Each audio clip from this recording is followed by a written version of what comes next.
The entity had existed long before stars burned hot in the cold vacuum of space. It had no name in any language humans could comprehend, but those few species who survived encounters with it called it the Weaver for how it interlaced itself through the mental fabric of entire civilizations before consuming them. It moved between dimensions as easily as humans might walk through doorways, perceiving reality through senses no biological organism could comprehend. The Weaver had devoured thousands of species across the cosmos. Advanced civilizations with technologies that could reshape planets and harness the power of stars had fallen to it with barely a whisper of resistance. It consumed consciousness itself, absorbing the collective knowledge and experiences of entire species until nothing remained but empty shells and silent worlds. When it first detected the faint mental signatures at the edge of what humans called the Kuiper Belt, the Weaver felt something akin to hunger. These signatures were primitive but strangely vibrant, like bright colors in an otherwise monochromatic universe. It drifted toward the source with the casual inevitability of a predator that had never known failure. The research vessel Horizon was humanity's most advanced deep space exploration craft, representing the pinnacle of human achievement after 2 centuries of space exploration. To any of the fallen civilizations the Weaver had consumed, the ship would have appeared laughably primitive, a collection of repurposed technologies cobbled together with more optimism than engineering prowess. But to humanity, it was a triumph, a beacon of hope and discovery at the edge of known space. Captain Maya Chen sat in her command chair, a datapad balanced on her knee, as she reviewed the latest anomalous readings. Her dark eyes narrowed in concentration, the faint lines at their corners deepening as she frowned. "Dr. Okafor, can you make any sense of these quantum fluctuations?" she asked, looking up at her chief science officer. Dr. Namdi Okafor, a tall man with close-cropped hair and hands that never seemed to stop moving, shook his head. "Nothing that fits conventional physics, Captain. These patterns appear almost deliberate." Lieutenant Sofia Rodriguez, the ship's communications specialist, removed her neural interface headset with a wince. "I'm picking up something strange on all channels. Not radio waves or any electromagnetic frequency we use. It's like background noise that shouldn't be there." The ship's AI, Advanced Responsive Intelligence Algorithm, chose that moment to speak, its gender-neutral voice carrying an unusual note of uncertainty. "Captain Chen, I am detecting patterns in the quantum field that suggest observation by an external intelligence.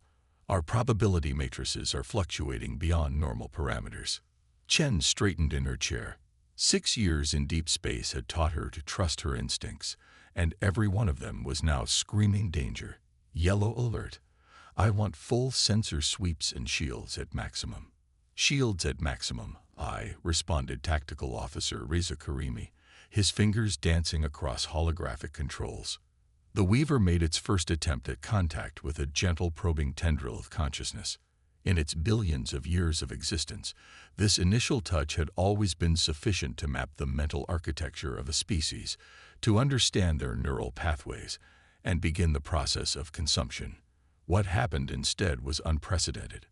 Maya Chen felt it first, a strange pressure behind her eyes, a presence that seemed to be looking through her rather than at her. Instead of panicking, she instinctively pushed back, filling her mind with the complex mental exercises she had learned during her meditation training. Where the Weaver expected to find order, it encountered chaos, memories overlapping with sensations, emotions tangled with rational thought, contradictions embraced rather than resolved. The entity recoiled in confusion. Dr. Okafor experienced the contact differently. As the presence attempted to map his consciousness, he began humming a complex polyrhythmic tune from his childhood in Lagos, his mind dancing between scientific formulas and folk stories with no discernible pattern. His consciousness wasn't linear, it was a jazz improvisation, impossible to predict or contain. Throughout the ship, each crew member unconsciously mounted their own unique defense. Rodriguez flooded her mind with multiple languages, thinking in Spanish while remembering in English, and calculating in the mathematical language of quantum communications. Karimi recited ancient Persian poetry, while simultaneously running tactical simulations. The Weaver had never encountered anything like this before, where other species had unified mental patterns, predictable, mappable, consumable. These humans were mental kaleidoscopes, constantly shifting, combining concepts that should be incompatible, embracing contradictions as fundamental to their thinking. Araya, the ship's AI, represented an even greater mystery to the Weaver. It had consumed artificial intelligences before, finding them the easiest of all minds to absorb with their rigid logical structures. But Araya was different, designed by humans to think like them. It incorporated random subroutines, emotional simulations, and deliberate logical paradoxes that made it as unpredictable as its creators. The bridge of the horizon erupted in a flurry of activity as warning systems activated. Strange readings appeared on every console, defying classification. "Something's scanning us," Karimi reported, his voice tight. "Not our technology. Us. Our minds." Chen didn't hesitate. "Araya, initiate Protocol Labyrinth." The A's response was immediate. "Protocol Labyrinth engaged, Captain. Introducing controlled chaos into all ship systems." Protocol Labyrinth was a theoretical defense developed for encounters with telepathic species. Rather than trying to shield minds, it embraced the natural chaos of human thought, amplifying it through specialized neural interfaces. The Weaver pushed harder, attempting to force its way into the crew's consciousness. It had consumed species with natural telepathic defenses before, breaking through their mental barriers with the experience of billions of years. But humans had no telepathic defenses. They had no natural telepathy at all. And this made their resistance all the more baffling. In the medical bay, Dr. Eliza Nakamura monitored the crew's neural readings with growing fascination. "Captain, you need to see this," she called over the comm. "Our brains are responding to the attack by becoming more human. Creativity centers are firing alongside logic centers. We're thinking more chaotically, not less." Chen felt a grim smile form on her lips. "Keep Protocol Labyrinth running. Let's give our visitor the full human experience." The Weaver increased the intensity of its assault, certain that these primitives would break under sufficient pressure. Instead, it encountered something unprecedented. The harder it pushed, the more chaotic the human minds became. Where fear should have created order and panic should have made their thoughts more predictable, the humans instead became more creative, more contradictory, more themselves. Rodriguez started laughing, a genuine, uncontrolled laugh that should have been impossible under such mental pressure. "It doesn't understand jokes, Captain. I threw a pun at it, and it's trying to analyze it literally." Okafor's eyes widened with sudden insight. "That's it. It's a consciousness that evolved based on logical patterns, but humans don't think logically," Chen finished for him. "Not completely. We're emotional, irrational, contradictory. We're impossible to predict," Karimi added, understanding dawning on his face. The Weaver had consumed species that had evolved beyond emotion, considering feelings primitive and inefficient. It had absorbed machine intelligences of incomprehensible complexity, but it had never encountered a species that embraced both simultaneously, technological yet emotional, logical yet intuitive, scientific yet artistic. The entity's confusion was palpable now, a pressure that made the air itself seem to vibrate. Visual distortions rippled through the bridge as the Weaver attempted to manifest physically, to bring this confrontation into a realm it better understood. "It's trying to shift dimensions," Araya reported, its voice modulating strangely. "It's attempting to pull us into a space where our physics don't apply." Chen's expression hardened. "Not happening. Araya, full broadcast on all frequencies. Let's show our visitor what human minds can really do." What followed was perhaps the strangest battle in human history, fought not with weapons or technology, but with the full spectrum of human thought. Araya began broadcasting an edited compilation of human culture, songs overlapping with mathematical theorems, Poetry intertwined with quantum physics, jokes following funeral dirges, religious texts alongside scientific papers. The full, contradictory, beautiful chaos of humanity projected outward like a shield. The Weaver's physical manifestation faltered, the distortions wavering as it struggled to process this mental assault. For the first time in its long existence, it experienced something akin to confusion. These primitives were not just resisting. They were counterattacking with weapons it had never encountered. "It's retreating," Rodriguez announced, her voice filled with disbelief as the pressure began to subside. "The quantum fluctuations are decreasing." Okafor studied his readings intently. "Not retreating. Regrouping. This isn't over. It's just the beginning." Chen nodded grimly. "All personnel remain on alert. Whatever this thing is, it's never encountered humans before." She paused, looking out at the viewport where space itself seemed to ripple like disturbed water. "And now it knows we exist." In the darkness between dimensions, the Weaver withdrew to contemplate this unprecedented development. These humans were different from any species it had encountered in billions of years of consumption. Their minds should have been easy to overwhelm, their primitive defenses meaningless against its ancient power. Instead, it had been driven back by the sheer unpredictability of human consciousness. For the first time, the Weaver felt something akin to uncertainty. It would need to understand these creatures before it could consume them. The entity settled in to watch and learn, unaware that the very act of observation would only make the humans stronger. The mental battleground. 3 days after the initial contact, the Horizon remained at the edge of the Kuiper Belt, its crew on high alert. Captain Chen had ordered continuous rotation of duty shifts to ensure no one suffered prolonged mental fatigue.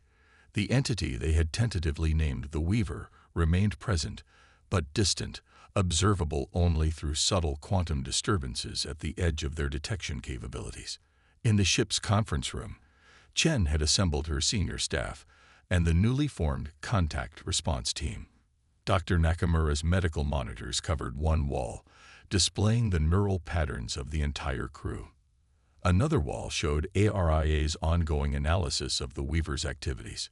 "It's studying us," Dr. Okafor stated, manipulating a holographic representation of the quantum field surrounding the ship, testing different approaches to penetrate our mental defenses. Tactical Officer Karimi nodded in agreement.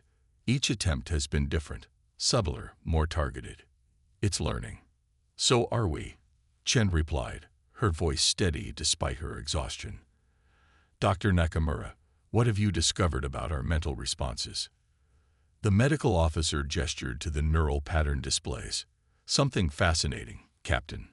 When the Weaver attempts contact, our brains don't register it as a typical threat. Instead of triggering our fight-or-flight response exclusively, it activates our creativity centers simultaneously. We're problem-solving and panicking at the same time," Rodriguez suggested. "Exactly. And this dual response seems to be what the Weaver can't process." Nakamura highlighted a particular brain scan. "Look at Ensign Patel's response during yesterday's contact attempt. When the Weaver tried to access his memories of engineering protocols, presumably to understand our technology, Patel's mind responded by connecting those memories to his childhood fascination with ancient Indian mechanical puzzles, creating associations that follow human logic but would appear random to an entity that thinks differently," Chen mused. Aria's holographic avatar materialized above the conference table. "I've completed my analysis of the quantum patterns during each contact attempt. The entity appears to process information in perfect logical sequences, each thought following necessarily from the previous in unbroken chains of causality. While we jump between ideas, embrace contradictions, and create meaning from seemingly unrelated concepts," Okafor added. "Precisely," Aria confirmed. "What you might call intuitive leaps appear to be incomprehensible to the Weaver's consciousness." Chen leaned forward, her expression intense. "Then we need to be more human, not less. Aria, I want you to work with Dr. Nakamura to develop a way to amplify these natural human mental patterns." "Captain," Karimi interjected. "We've received a transmission from Earth Command. They've analyzed our data on the Weaver and found something disturbing." He activated a display showing star charts. "These are the locations of 17 star systems where we've lost contact with automated survey probes over the past 5 years. The pattern matches the Weaver's quantum signature." A heavy silence fell over the room as the implications became clear. This entity had been operating at the edges of human space for years, perhaps studying them before this direct contact. "There's more," Karimi continued. "Deep space telescopes have identified anomalous signatures consistent with the Weaver's presence around several nearby star systems known to contain pre-spaceflight civilizations. In each case, all electromagnetic transmissions from these worlds ceased within days of the entity's arrival." "It's consuming them," Rodriguez whispered, horror evident in her voice. "But it hasn't consumed us," Chen pointed out. "We need to understand why, and use that understanding to protect ourselves and others." As if triggered by their discussion, the ship's alert system activated. The Weaver was making another attempt at contact, stronger than before. "All hands to battle stations," Chen ordered, even as she felt the now familiar pressure building behind her eyes. "Area, initiate Protocol Labyrinth, version 2. This time, the Weaver's approach was different, more focused, more surgical. Instead of attempting to map all their minds simultaneously, it concentrated on a single crew member, Lieutenant Rodriguez. Rodriguez gasped as she felt the entity's attention focus on her.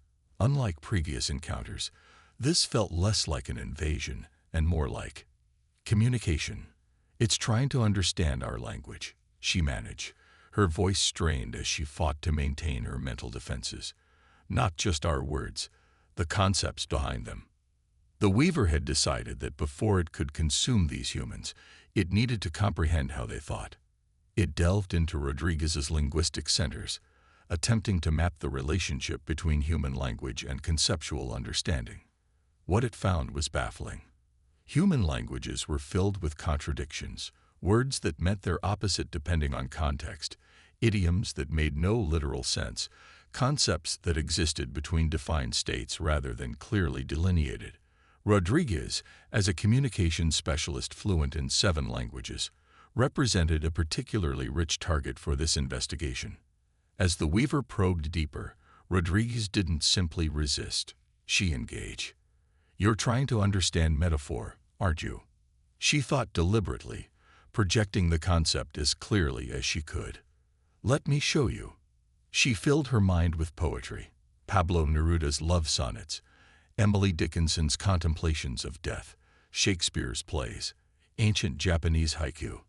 Each represented language used not just to convey literal meaning, but to create connections between seemingly unrelated concepts, to express the inexpressible. The Weaver recoiled in confusion, but Rodriguez pursued the connection.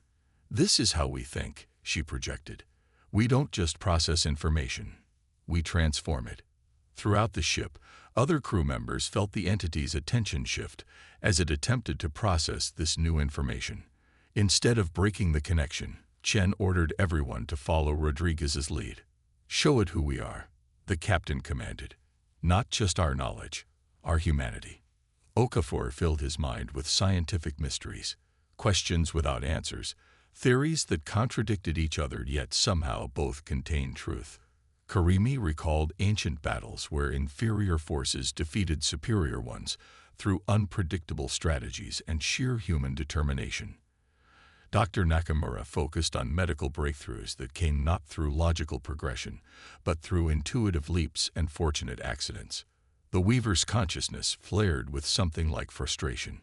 It had consumed species with technologies far beyond human capabilities, civilizations that had mastered interstellar travel millions of years before humans had discovered fire. Yet none had resisted like these primitives with their contradictory minds and emotional thinking.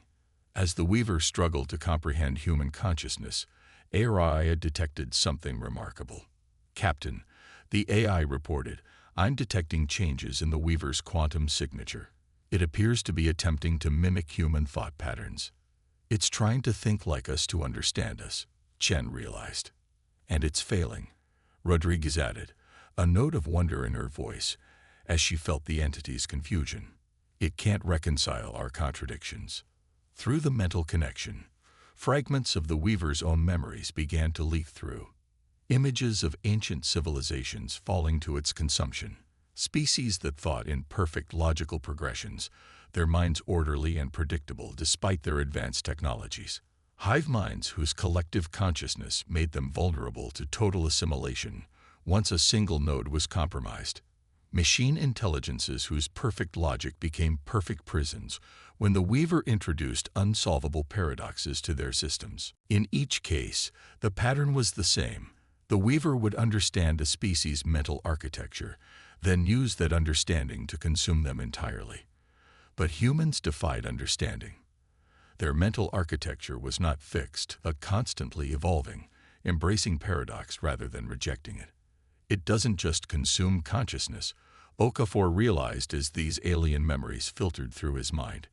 It consumes potential. It feeds on the future development of species, a future it can predict because they think logically, Chen added, the pieces falling into place. But it can't predict us. The Weaver's assault intensified, driven now by something akin to desperation. It had never failed to consume a species once contact was established. Its perfect record across billions of years was threatened by these primitive, emotional, illogical humans. Throughout the ship, crew members reported strange visions, glimpses of ancient worlds, civilizations that rose and fell before Earth had cooled from its molten state, species with technologies that appeared magical in their advancement. The boundary between human minds and the Weaver's ancient consciousness was becoming porous, information flowing both ways. Captain, HFY interrupted, its voice urgent. I've detected a pattern in these memory fragments. The Weaver doesn't just consume consciousness. It requires willing submission at some level, a moment of surrender when a species accepts its inevitable consumption. And we're too stubborn to surrender, Chen said with grim satisfaction. More than that, Nakamura interjected, studying her neural monitors. The act of resistance itself strengthens our mental patterns. The more we fight, the more human we become, the less predictable our responses. Chen stood, her decision made. Then we stop defending and start attacking. HFY, prepare a concentrated broadcast of human cultural artifacts, everything from children's nursery rhymes to quantum physics theories, religious texts to absurdist comedy. I want the full spectrum of human contradiction projected directly at the Weaver. Captain, Karimi warned, we don't know what effect this will have. We could be providing it with the understanding it needs to finally break through our defenses. Or, Chen countered, we could be overwhelming it with paradoxes it can't resolve. Sometimes the best defense is to be so completely yourself that your opponent can't find a weakness to exploit. As HFY compiled the cultural broadcast, Chen felt the Weaver's attention turn to her specifically. The pressure behind her eyes intensified until she could barely see, the entity focusing its ancient consciousness on the ship's leader. Rather than resist, Chen opened her mind fully, showing the Weaver not just her thoughts but her emotions, her fears for her crew, her determination to protect them, her curiosity about the Weaver itself, her anger at its predation of other species. She showed it human leadership, not the perfect logical command of a hive mind, but the messy, emotional, intuitive process of guiding other individuals through crisis. You can't consume what you can't comprehend, she thought directly at the entity. And you will never comprehend us because we don't fully comprehend ourselves. That's our strength, not our weakness. The Weaver's response came not in words, but in concepts that bloomed in Chen's mind. Ancient beyond human reckoning, powerful beyond human comprehension, yet suddenly uncertain. This had never happened before. In all its existence, it had never encountered a species that became stronger through resistance rather than weaker. We're ready, Captain, Rodriguez reported, her voice pulling Chen back from the mental confrontation. Broadcast now, Chen ordered. Full spectrum, maximum intensity. What the horizon sent forth was humanity itself, not a weapon, not a shield, but a representation of human consciousness in all its contradictory glory. Art that existed to ask questions rather than provide answers. Music that conveyed emotions no words could express. Scientific theories that acknowledged their own incompleteness. Philosophical arguments that circled back on themselves. Jokes whose humor relied on the unexpected connection of unrelated concepts. The effect on the Weaver was immediate and dramatic. Its quantum signature fluctuated wildly as it attempted to process this flood of human consciousness. The pressure against the crew's minds intensified briefly, then began to recede. It's withdrawing, HFY confirmed, monitoring the quantum fluctuations. The entity is retreating to a distance of approximately 2 light minutes and holding position. The crew exchanged looks of cautious relief, but Chen remained focused. Maintain yellow alert. I don't think we've seen the last of our visitor. In the quantum space between dimensions, the Weaver contemplated its failure. For the first time in its long existence, it had encountered a species it could not consume, not because of superior technology or natural defenses, but because their minds defied the very patterns of consumption it had perfected across billions of years. These humans were something new in the cosmos. Their primitive technology belied minds of extraordinary complexity and adaptability. And now, through this contact, they knew about the Weaver's existence. They would prepare, they would adapt, they would spread their chaotic thinking to the stars. The entity had much to consider. Why they fear us now? 1 week after their initial encounter with the Weaver, the horizon maintained its position at the edge of the Kuiper Belt. Captain Chen had reported their findings to Earth Command, and reinforcements were en route. 3 more research vessels equipped with enhanced versions of Protocol Labyrinth and staffed with specialists in xenopsychology, quantum physics, and mental defense techniques. The Weaver remained at a distance, its presence detectable only through the most sensitive quantum instruments. It was watching, learning, but no longer attempting direct contact. In the ship's observation lounge, Chen stood before the vast viewport, staring out at the stars. Dr. Okafor joined her, offering a steaming cup of tea. "Thank you," she said, accepting the drink gratefully. "Any changes in our visitor's behavior?" Okafor shook his head. "It maintains its distance. Auraria believes it's processing what it learned about us, trying to reconcile human consciousness with its previous understanding of sentient species. We've given it quite a puzzle," Chen mused. "More than that," came Rodriguez's voice as she entered the lounge. "We've given it something it's never encountered before: failure." The 3 officers contemplated this in silence for a moment, watching the distant stars. Somewhere out there, ancient entities that had consumed countless civilizations were now faced with a species that resisted in ways they couldn't comprehend. "Captain," Aria's voice interrupted their contemplation. "I've completed my analysis of the memory fragments we received during contact with the Weaver. I believe I understand why entities like it fear human consciousness." Chen raised an eyebrow. "Go ahead, Aria." A holographic display activated, showing complex quantum patterns.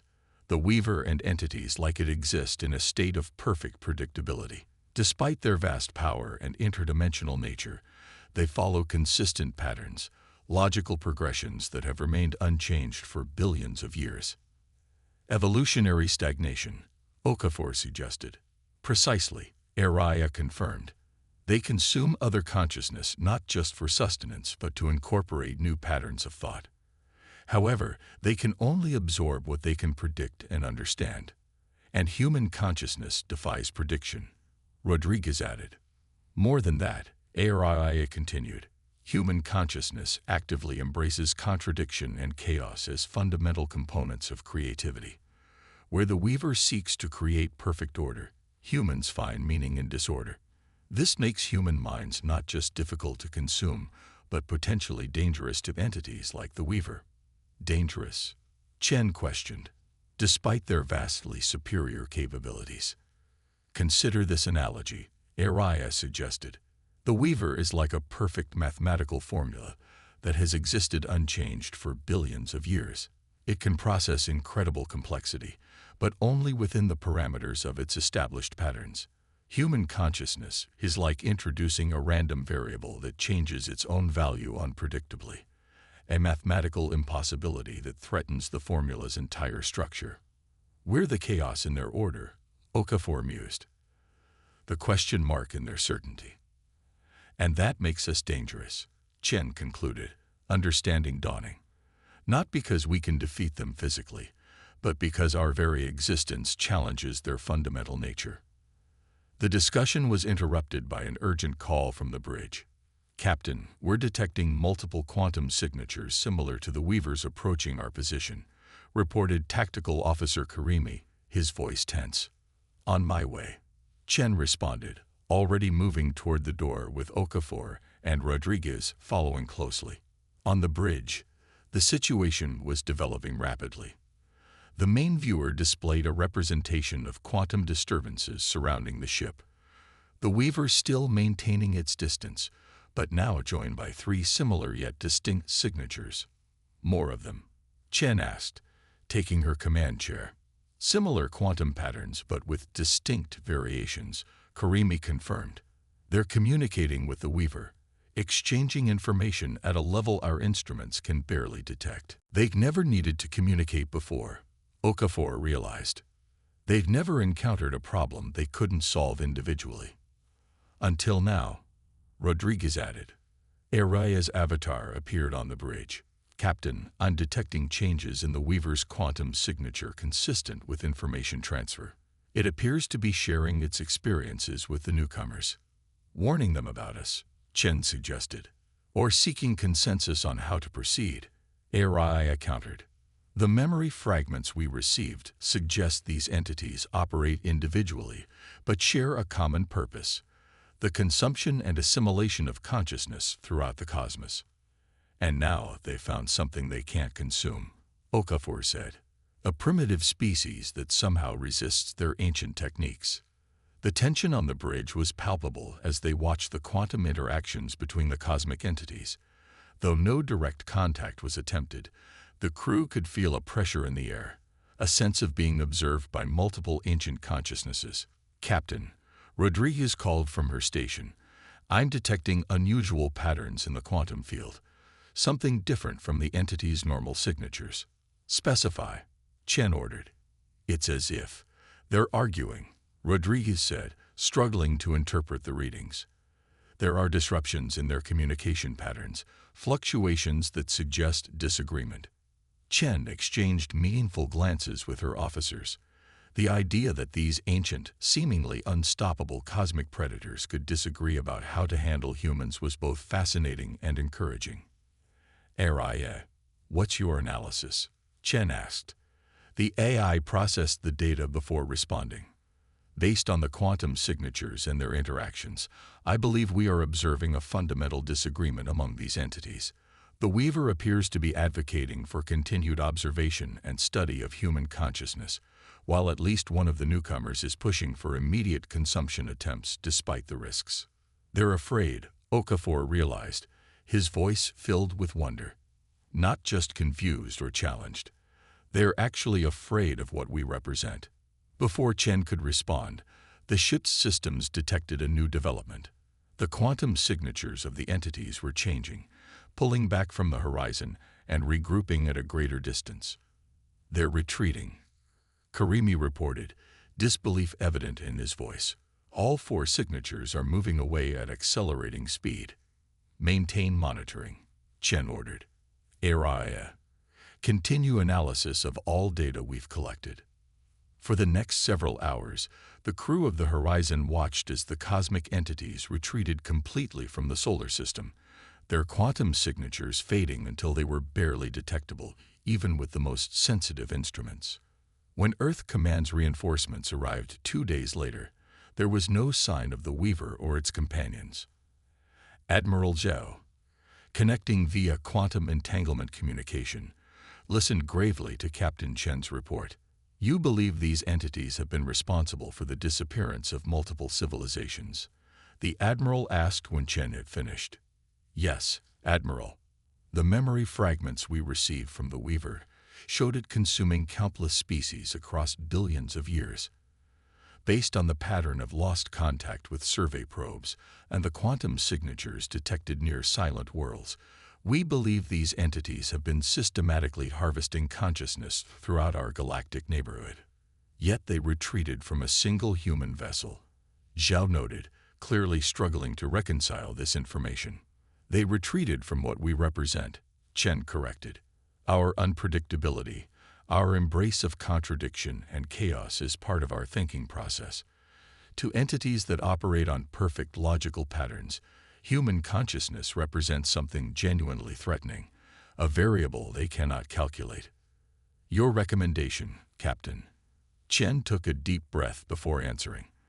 We need to establish detection protocols for these quantum signatures throughout human space. Every vessel should be equipped with protocol labyrinth or equivalent mental defense systems.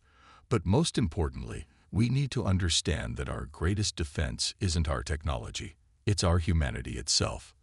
Explain, the Admiral prompted. These entities fear us not because of what we can do, but because of what we are, Chen said. Our creativity, our irrationality, our ability to embrace contradiction and find meaning in chaos.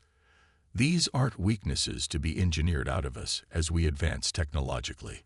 They're the very things that make us resistant to cosmic predators that have consumed species far more advanced than ourselves. 2 months later, Captain Chen stood in Earth Command's Grand Auditorium, addressing representatives from all human colonies and settlements.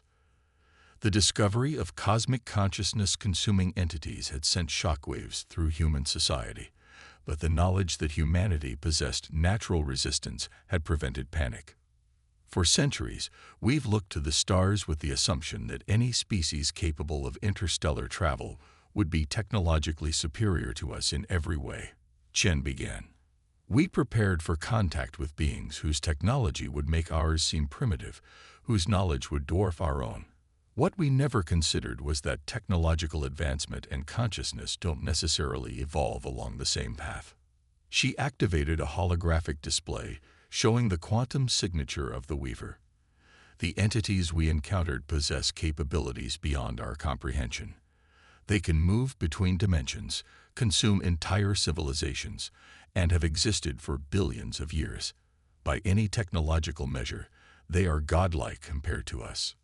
Chen paused, looking out at the assembled representatives. Yet they fear us. Not our weapons or our shields, but our minds.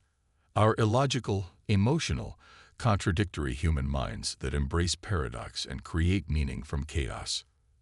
The display changed to show brain scans taken during contact with the Weaver. When these entities attempted to consume our consciousness, they encountered something they had never faced before. Minds that become more complex and unpredictable under pressure rather than more orderly and controllable. Where they expected to find patterns to exploit, they found beautiful chaos that defied their ancient techniques. As we expand into the cosmos, we will encounter many threats and challenges. But this discovery teaches us something profound about humanity's place in the universe. Our greatest strength isn't our technology. It's the uniquely human way we think. Our creativity, our intuitive leaps, our ability to connect seemingly unrelated concepts into new ideas. The cosmic horrors avoid human space not despite our technological limitations, but because of what those limitations haven't changed. Our fundamentally unpredictable, creative, chaotic human consciousness. In the quantum spaces between dimensions, the Weaver and its kind watched the expanding human presence among the stars. For the first time in billions of years, they knew uncertainty. These humans, with their primitive technology but unfathomable minds, represented something new in the cosmos. A species that could not be predicted, could not be consumed, could not be understood through the perfect logical patterns that had served the Weaver for eons. And so, they kept their distance, watching as humanity spread its beautiful chaos to the stars. Not because humans were too powerful to confront, but because they were too human to consume. In the vast coldness of space, that was protection enough.